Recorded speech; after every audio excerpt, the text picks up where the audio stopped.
इस कोरोना काल में पंचायती चुनाव संभव नहीं थे। इसको लेकर कैबिनेट ने एक प्रस्ताव पारित किया, जिसके तहत अब जो पंचायत के कामकाज होंगे वो अधिकारी लोग करेंगे। इसके साथ ही जो पंचायत के प्रतिनिधि हैं उनमें भी कामकाज को बांटा जाएगा।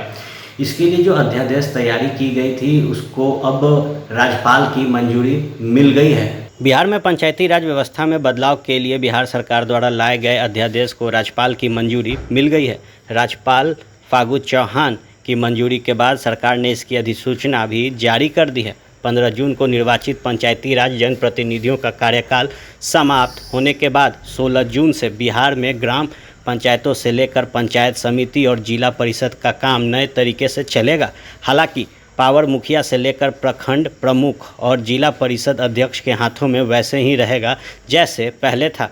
गौरतलब है कि राज्य सरकार ने मंगलवार को ही कैबिनेट से बिहार पंचायत राज संशोधन अध्यादेश पास किया था। अध्यादेश को मंजूरी के लिए राज्यपाल के पास भेजा गया था। राज्यपाल ने उसे आनन फानन में मंजूरी दी और फिर सरकार ने बिना समय गंवाए बुधवार को नए संशोधन अध्यादेश की अधिसूचना जारी कर दी। इस अध्यादेश में कहा गया है कि जब कभी भी बिहार में पंचायत चुनाव निर्धारित समय पर नहीं हो पाएंगे तो इस व्यवस्था के तहत पंचायती राज संस्थाओं को काम करना होगा।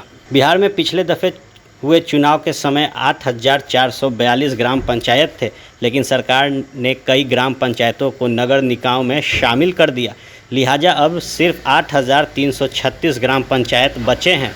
बिहार में पिछले दफ़े चुनाव के समय 8,442 ग्राम पंचायत थे, लेकिन सरकार ने कई ग्राम पंचायतों को नगर निकायों में शामिल कर दिया। लिहाजा अब सिर्फ 8,336 ग्राम पंचायत बचे हैं। इन ग्राम पंचायतों में 16 जून से परामर्शी समिति पंचायत का कामकाज देखेगी।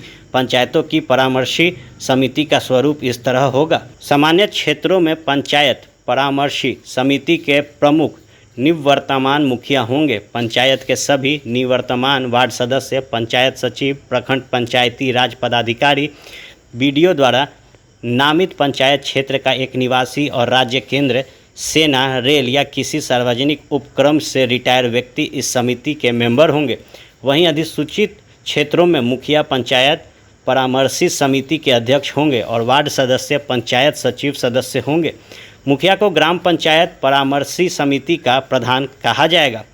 इनमें वो सभी अधिकारी होंगे जो एक निर्वाचित मुखिया का होता है। परामर्शी समिति की बैठक में प्रखंड पंचायती राज पदाधिकारी, अंचल निरीक्षक और प्रखंड समन्वय सरकार के प्रतिनिधि के तौर पर शामिल होंगे, लेकिन उन्हें वोटिंग का अधिकार नहीं होगा। सरकारी योजनाओं की मॉनिटरिंग और उससे विभाग के संज्ञान में लाने की जिम्मेवारी इन अधिकारियों की होगी। प्रखंड स्तर पर पंचायत समिति काम करती है। 15 जून के बाद वहां भी परामर्शी समिति काम देखेगी। इसके प्रधान प्रखंड प्रमुख होंगे। उनका पदनाम होगा प्रधान परामर्शी समिति पंचायत समिति।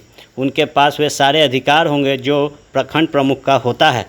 पंचायत समिति के सारे निवर्तमान सदस्य इस परामर्शी समिति के सदस्य होंगे। सदस्यों में बीडीओ से लेकर प्रखंड पंचायती राज पदाधिकारी और दूसरे सरकारी अधिकारी भी शामिल होंगे, लेकिन उन्हें वोटिंग का अधिकार नहीं होगा। वे सरकार के प्रतिनिधि के तौर पर परामर्शी समिति में मौजूद रहेंगे। जिला परिषद की जगह परामर्शी समिति जिला परिषद काम करेगा, लेकिन परिषद अध्यक्ष इस परामर्शी समिति के प्रमुख होंगे। उन्हें वही अधिकार मिलेंगे जो पहले से था। सारे जिला परिषद सदस्य इस परामर्शी समिति के सदस्य होंगे। जिले के डीडीसी, जिला पंचायती राज पदाधिकारी भी इसके मेंबर होंगे, लेकिन उन्हें मतदान का अधिकार नहीं होगा। वे सरकार के प्रतिनिधित्व करेंगे।